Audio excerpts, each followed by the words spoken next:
Iran ಹೊಸ supreme ಆಗಿ ಮುಜ್ತಬಾ ಪದಗ್ರಹಣವನ್ನ ಮಾಡಿದ್ದಾರೆ. ಹೊಸ ಸುಪ್ರೀಂ ಮುಜ್ತಬಾ ಬೆಂಬಲಿಸಿ ಇರಾನ್ನಲ್ಲಿ ಸಭೆ. ಇರಾನ್ ಹೊಸ ಸುಪ್ರೀಂ ಆಗಿ ಮುಜ್ತಬಾ ಪದಗ್ರಹಣ. ಹೊಸ ಸುಪ್ರೀಂ ಮುಜ್ತಬಾ ಬೆಂಬಲಿಸಿ ಇರಾನ್ನಲ್ಲಿ ಸಭೆಯನ್ನು ನಡೆಸಲಾಯಿತು. ಈ ಸಭೆಗಳಿಗೆ ಬರಬೇಕೆಂದು ಜನತೆಗೆ ಸರ್ಕಾರ ಹುಕುಮನ್ನ ಕೊಟ್ಟಿದೆ. ಸರ್ಕಾರದ ಪರವಾಗಿ ಎಲ್ಲ ಇರಾನಿಗಳಿಗೆ ಸಂದೇಶ. ಇರಾನ್ನ ಎಲ್ಲ ಪ್ರಮುಖ ನಗರಗಳಲ್ಲಿ ಮೀಟಿಂಗ್ಸ್ ಮಾಡಿದೆ. ಟೆಹರಾನ್ನ ಎಸ್ಕೆ ಲಾಬ್ ವೃತ್ತದಲ್ಲಿ ಭಾರಿ ಸಭೆ. ಈ ಸಭೆಗೆ ಮುಜ್ತಬಾ ಬರ್ತಾರಾ ಬರಲ್ವಾ ಅನ್ನೋ ಕುತೂಹಲ. ಒಂದೊಮ್ಮೆ ಬಂದ್ರೆ ಅಮೆರಿಕ ಟಾರ್ಗೆಟ್ ಮಾಡಿದ್ರೆ ಎಂಬ ಭಯ ಒಂದ್ ಕಡೆ. ಹೊಸ ಸುಪ್ರೀಂ ಟಾರ್ಗೆಟ್ ಇರಾನ್ನಲ್ಲಿ ಟೆನ್ಷನ್.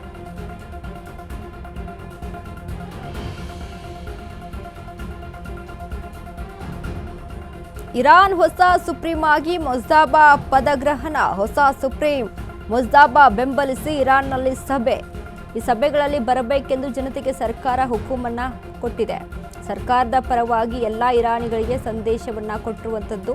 ಇರಾನ್ನ ಎಲ್ಲ ಪ್ರಮುಖ ನಗರಗಳಲ್ಲಿ ಮೀಟಿಂಗ್ಸ್. ಟೆಹರಾನ್ನ ಎಸ್ಕೆ ಲಾಬ್ ವೃತ್ತದಲ್ಲಿ ಭಾರಿ ಸಭೆ ನಡೀತಾ ಇದೆ. ಈ ಸಭೆಗೆ ಮುಜ್ತಬಾ ಬರ್ತಾರಾ ಬರಲ್ವಾ ಅನ್ನೋ ಕುತೂಹಲ ಮತ್ತೊಂದು ಕಡೆ. ಬಂದರೆ ಅಮೆರಿಕ ಟಾರ್ಗೆಟ್ ಮಾಡಿ ಹೊಡೆದ್ಬಿಟ್ರೆ ಅನ್ನುವಂಥ ಭಯ ಮತ್ತೊಂದು ಕಡೆ.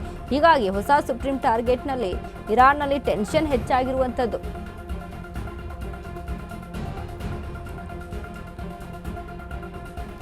ನೋಡಿ, ಈಗಾಗಲೇ ಇರಾನ್ನ ಉತ್ತರಾಧಿಕಾರಿಯಾಗಿ ಮುಜ್ತಬಾ ಆಯ್ಕೆ ಆಗಿರುವಂಥದ್ದು. ಅಂದರೆ ಸರ್ವಾಧಿಕಾರಿಯಾಗಿ ಖಮೇನಿಯ ಹತ್ಯೆ ಆದ ಬಳಿಕ ಖಮೇನಿಯ ಪುತ್ರ ಎರಡನೆಯ ಪುತ್ರ ಮುಜ್ತಬಾ ಖಮೇನಿ ಇದೀಗ ಪದಗ್ರಹಣ ಇರುವಂಥದ್ದು. ಅಂದರೆ ಉತ್ತರಾಧಿಕಾರಿಯಾಗಿ ಆಯ್ಕೆ ಮಾಡಿದ್ದಾರೆ ಇರಾನಿನ ಜನರು. ಇನ್ನು ಸರ್ವಾಧಿಕಾರಿಯಾಗಿ ಆಯ್ಕೆಯನ್ನ ಮಾಡಿದ್ದಾರೆ ಇರಾನಿನ ಜನರು. ಬಟ್ ಈ ವಿಚಾರಕ್ಕೆ ಸಂಬಂಧಪಟ್ಟಂತೆ ಟ್ರಂಪ್ ಒಂದು ಹೇಳಿಕೆಯನ್ನ ಕೊಟ್ಟಿರ್ತಾರೆ. ಮುಜ್ತಬಾ ಅಲ್ಲಿ ಉತ್ತರಾಧಿಕಾರಿ ಆಗ್ತಾ ಇರುವಂಥದ್ದು ನಮಗೆ ಅಸಮಾಧಾನವಿದೆ, ನಮಗೆ ಅದು ಇಷ್ಟ ಇಲ್ಲ. ಈ ಆಡಳಿತದಲ್ಲಿ ಒಂದು ವೇಳೆ ಮುಜ್ತಬಾನೇ ಅಲ್ಲಿ ಇರ್ತಾರೆ ಅಂತ ಅಂದರೆ, ಅಥವಾ ನಾವು ಹೇಳಿದ ಹಾಗೆ ಅಲ್ಲಿ ಒಬ್ಬರನ್ನ ಆಡಳಿತ ನಾಯಕತ್ವವನ್ನು ಅಲ್ಲಿ ವಹಿಸಬೇಕಾಗುತ್ತೆ. ಅಂದರೆ ನಾವು ಹೇಳಿದ ರೀತಿಯಲ್ಲಿ ಒಬ್ಬ ನಾಯಕನ ಅಲ್ಲಿ ನಿರ್ಮಾಣ ಮಾಡಬೇಕಾಗುತ್ತೆ.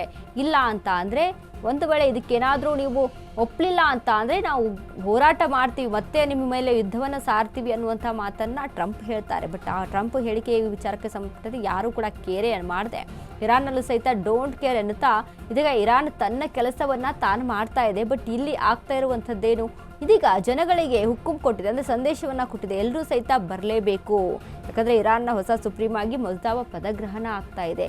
ಇಷ್ಟೊಂದು ಘೋರವಾದಂಥ ಯುದ್ಧ ನಡೀತಾ ಇದೆ. ಒಂದು ವೇಳೆ ಅಲ್ಲಿ ಮುಜ್ತಬಾ ಬಂದರೆ ಅಮೆರಿಕ ಇಸಲ್ ಹೊಡೆದೇ ಇರುತ್ತಾ, ಸುಮ್ಮನೆ ಬಿಟ್ಟು ಬಿಡುತ್ತಾ ಅನ್ನುವಂಥ ಪ್ರಶ್ನೆ ಮತ್ತೊಂದು ಕಡೆ. ಇನ್ನೊಂದು ಕಡೆ ಅಷ್ಟೊಂದು ಜನ ಸೇರಿದ್ದಾರೆ ಅಂತ ಅಂದರೆ ಅದನ್ನೇ ಟಾರ್ಗೆಟ್ ಮಾಡಿ ಸಹಿತ ಇಸ್ರೇಲ್ ಮತ್ತು ಅಮೆರಿಕ ಹೊಡಿಬೋದಲ್ವಾ. ಯಾಕಂದರೆ ಇಸ್ರೇಲ್ನ ಮೊಸಾದ್ ಆ ರೀತಿಯಾಗಿ ಸ್ಟ್ರಾಂಗ್ ಇದೆ. ಇಂಟೆಲಿಜೆನ್ಸ್ ಬ್ಯೂರೋ ಅಂತ ಹೇಳಿದ್ರೆ ತಪ್ಪಾಗಲಾರ್ದು ಅದಕ್ಕೆ. ಯಾಕಂದರೆ ಆ ರೀತಿಯಲ್ಲಿ ಕೆಲಸ ಮಾಡುತ್ತೆ. ಎಲೆಕ್ಟ್ರಾನಿಕ್ ಇಂಟೆಲಿಜೆನ್ಸ್ ಆಗಿರ್ಬೋದು, ಹ್ಯೂಮನ್ ಇಂಟೆಲಿಜೆನ್ಸ್ ಆಗಿರ್ಬೋದು. ಸೊ ಇದನ್ನು ಪರಿಗಣಿಸ್ಕೊಂಡು ಮೊಸಾದ್ ಯಾವುದೇ ರೀತಿಯಾಗಿ ಹೊಂಚಾಕೊಂಡು ಹೊಡೆದ್ಬಿಟ್ರೆ, ಇಸ್ರೇಲ್ ಒಂದು ರೀತಿಯಾಗಿ ಹೊಂಚಾಕೊಂಡು ಹೊಡೆದ್ಬಿಟ್ರೆ ಅನ್ನುವಂಥ ಪ್ರಶ್ನೆ ಮತ್ತೊಂದು ಕಡೆ. ಇರಾನ್ಗೆ ಆ ಒಂದು ಭಯ. ಯಾಕಂದರೆ ಮೊದಲೇ ಯಾರಿಲ್ಲ ಇರಾನ್ಗೆ, ಈಗ ದಿಕ್ಕು ಇಲ್ಲ ದೆಸೆ ಇಲ್ಲ ಅನ್ನುವಂಥ ರೀತಿಯಲ್ಲಿ ಆಗಿದೆ. ಮೇನ್ ಮುಖ್ಯ ಅಧಿಕಾರಿಗಳೇ ಅಲ್ಲಿ ತಲೆ ಉರುಳಿರುವಂಥದ್ದು. ಅಲ್ಲಿ ರಕ್ಷಣಾ ಸಚಿವ ಅಲ್ಲಿ ಸಾವನ್ನಪ್ತಾರೆ, ಹತ್ಯೆ ಆಗ್ತಾರೆ, ಖಮೇನಿಯ ಹತ್ಯೆ ಆಗುತ್ತೆ. ನಡೆಸೋರು ಯಾರು?